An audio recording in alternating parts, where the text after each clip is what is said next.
देखो ये बहुत ही छोटा क्वेश्चन है मेघाताई, खूपच छोटा, एकदम छोटा. बघा वर्गमुळात 0.289 by x equal to 0.1. Solve करताना काय करायचं, वर्गमुळात 0.289 बाय एक्स ब्रॅकेट द्या, याला स्क्वेअर करा बरोबर 0.1, याला ब्रॅकेट द्या, याला स्क्वेअर करा. कळलं. त्याच्यानंतर हा 2 आणि हा रूट कॅन्सल बरोबर. मग काय होणार 0.289 बाय एक्स बरोबर 0.01 बरोबर. मग आता 0.289 डिवाइड बाय याला इकडे आणा 0.01 बरोबर एक्स बरोबर.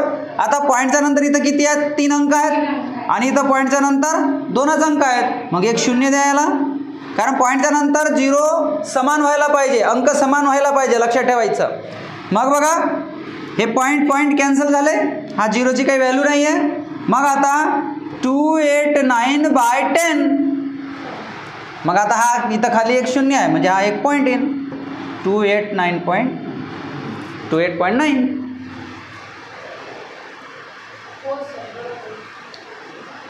समझे कि नहीं समझे.